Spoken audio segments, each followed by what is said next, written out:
Hi guys, ayan, good morning, good morning. Isang magandang araw ng Merkoles sa ating lahat at isang magandang araw po sa ating lahat. Ayan, kumusta? Ayan, syempre fresh na fresh ang inyong mami. Bagong ligo yan, naglabas ako ng init ang aking katawan. Char, o diba? Kasi medyo uminit yung aking ulo or tawag doon, masakit sa loob yung aking napanood, o ba? Kung nakapanood na ba ang lahat? Nakapanood na ba ang lahat? Ayan, doon sa nagpa-viral ngayon na talaga rin naman. Viral na naman ang ating mga kababayan o mga OFW dito sa Middle East. Take note, Middle East. Diba? Viral lang naman yung dalawang OFW na tinuruan nilang paano magbembang o paano labasan yung dalawa nilang alaga. Imagine, isang 14 years old saka isang 16 years old yung alaga nila. Tinuruan nila ng kalaswaan, di ba? Yung iba takot na takot kami na ito na na ma-rape. Baligtad na nangyari. Sila ang nang-rape doon sa alaga nila, o di ba? Ano ba ate, kababayan, o ano pa man. Hindi mo na ba kinaya yung kate? Sana kung nangate ka, o talaga dumating yung init ng katawan mo, nakaramdam ka ng libog sa katawan mo. Sana nagkulong ka na lang sa CR, nagsarili ka na lang, o di ba? Kinamay-kamay mo na lang yan, o di ba? Makakaraos ka rin. Mawawala yung init ng katawan nyo. Hindi yung tinuruan nyo pa yung alaga nyo kung paano labasan, kung paano yung position, kung paano nyo gagawin. O di ba, proud na proud pa kayo na kayo ang tawag doon, kayo ang nagturo sa experience na yan. Alam nyo ba yung ginawa nyo? Nakakahiya. Labag sa batas yan dito. Bukod sa labag sa batas, minulat nyo yung dalawang alaga sa kahalayan. O di ba? Paano yung susunod na Pilipina na darating diyan? O di ba? Makakaisip na sila ay ganon din to, ganon. Ibis na matitino yung mga alaga nyo, minulat nyo sa ganyang kahalayan. O di ba?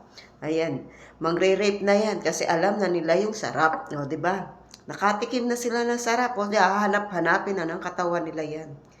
Grabe kayo, mga kababayan ko. Mag-ingat-ingat tayo sa mga ganyang gawain. Kung hindi nyo kaya ang libog o kaya hindi nyo kayang tiisin yung init ng katawan, huwag na kayong mag-abroad. O kaya nag-abroad kayo, doon kayo sa sa mga open country. Nakakalabas, at least kaya di kayong makipagbimbangan anytime, di ba? Pero dito sa Middle East, isang malaking pagkakamali yung ginawa nyo. At proud pa kayo. Diyan ginagawa nyo. Turuan nyo pa naman yung mga alaga nyo kung paano labasan, kung paano ang gagawin. At may lotion pa kayo nalalaman. Ano yun? Dry na ba? Dry na ba, ate? Kailangan na ba ng lotion? Kainaman ka? Ikaw ba talaga ang nasa ibabaw? Sarap na sarap ka? Paldong-paldo ka ba? Hindi mo ba naiisip habang nasa ibabaw ka? Anak mo na yan, di mo ba tiningnan? Anak mo na yan, 14 years old yan. Palagay natin 16 years old. Diyos ko po, babago pa natubuan ng buhok yan. Tapos kinuog ka. Habang binipengbang mo, tuwan-tuwa ka pa. Kagrabe ka. Ginawa niyong parausan yung dalawa niyong alaga. Tapos yung isang alaga, kinumutan niyo lang para hindi makita. Grabe kayo, grabe ang kakatihan nyo. Doon naman sa nagbibideo, tuwan-tuwa pa siya. Ayan, habang pinapanood ko, iniisip ko hindi Pinay, pero nung nagsalita ay Pinay. Bisaya, di ba? Hindi naman lahat ng Bisaya ganon, no? Hindi naman lahat ng Pinay ganon. Pero dahil sa ginawa nyo, mas lalong bumaba ang tingin nila sa atin. Damay-damay na. O, di ba? Pag napanood ng mga taga rito yan, ano sasabihin? Wala na, pokpok ang Pilipina, ganon-ganon. Alam nyo ba, pinagkatiwala ng mga amo natin, yung mga alaga natin sa atin? Tapos ginanon nyo lang. Tinuruan nyo ng kahalayan. Di ba? Oo, nadating yan, libog sa katawan. Aminado ako dyan, nadating yan. Kasi, manhid ka pag hindi mo nararanasan yan. Nadating yung init ng katawan natin, nadating yung pangangailangan natin, pero kung di mo kayang tiisin yan, umuwi ka na lang ng Pilipinas kasi makagawa ka pa ng kasalanan, o, diba? Diba, malaking pagkakamali ang ginawa nyo, mga Inday, mga kababayan ko. Malaking pagkakamali. Bukod sa minor de edad yan, dito pa talaga sa Middle East nyo ginawa yan. Grabe kayo, hindi ko kinaya yung video. Hindi ako nagmamalinis or ano paman. Pero yung ganong kababata, 14 years old, 16 years old, parang anak mo na lang yan. Habang kinakabayo mo yan, di ba? Anong nasa isip mo? Anong tumatakbo sa isip mo? Habang tinuturuan mo kung paano labasan niya, kung paano laruin yung kanyang pototo, yung batuta, asus, ginoo ka. Bakit nasarapan ka ba, ate? Masarap ba ang bata? Ako hindi ako nasasarapan sa bata. Sa totoo lang. Mas gusto ko yung may edad. Char. Di ba? Di ba pangit? Hindi ako nasasarapan sa bata. Mas gusto ko yung mas ahead sa akin. Mas may karanasan. 'Di ba? Kasi pag bata, tuturuan mo pa yan kung paano ito gawin mo, ganito gawin mo. Pag medyo ahead sa'yo, medyo may karanasan, wow. Alam na niya, kaya niya nang gawin. Hindi mo na kailangan turuan, hindi mo na kailangan bigyan ng lotion para dumulas. Sus Maria Josep ka. Saksi, tinitingnan ko kasi yung lotion kung anong brand, mukhang magandang gamitin, di ba? Ayan. Sa may mga video pong gano'n, huwag na nating ikalat, huwag na nating i-share, kasi pangit din naman tingnan bilang Pilipino, bilang Pinay. Kung napanood nyo na, i-delete nyo na, kasi kitang-kita yung mukha ng alaga niya, kitang-kita yung mukha ni Pinay. Nasarap habang binibengbang siya ng kanyang alaga, tinuturuan pa niya kung paano ba. Sus, Ginoo ka, Inday, oy ate, kung di ako nagkakamali, ikaw siguro yung mga nasa 46, 47 na, diba? Mukha ka pa, Inday, Sus, Ginoo ka.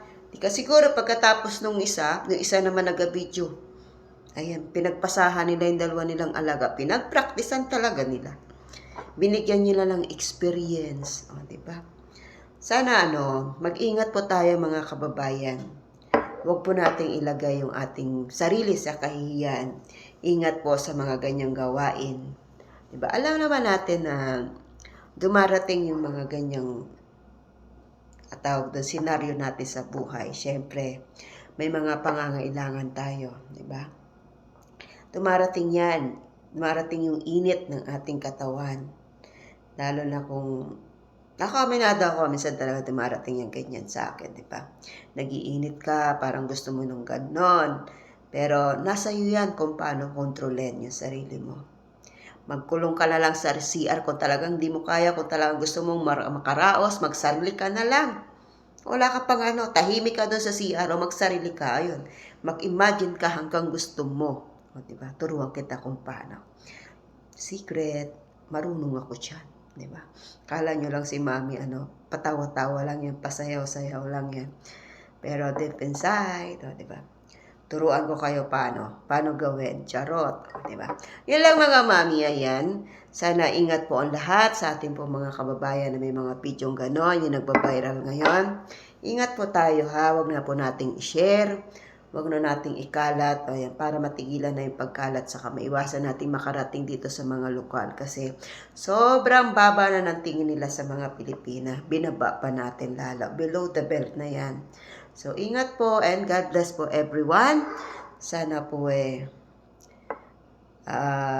nasa maayos po tayong kalagayan at kung nagiinit ang inyong katawan, hanapin nyo lang si Mami. Charot! Ayan, may nagmamay-ari na dyan. Reserve na to. Reserve, ayan. Thank you so much, guys. And God bless everyone. Thank you so much po sa patuloy na pagsuporta sa aking channel. Sana po patuloy niyo po akong panoorin at suportahan ang aking mga video. Pasensya na po at reaction lang yung ginigay ko dito kasi hindi naman siya pwedeng i-play yung video. So, kinuwento ko lang kung ano yung napanood ko, basta hindi po siya kaaya-aya, hindi po siya magandang panoorin. Yun lang po, and wag po natin pamarisan. Ayan. Manatili po tayong kalmado at kung kaya nating tiisin yung init nating katawan, tiisin na lang muna natin. Pag uwi na lang ng Pilipinas, saka tayo bumira or bengbang ng bonggong-bongga. Ayan. Guys, mabuhay po tayong lahat and God bless po everyone. Thank you so much po. God bless.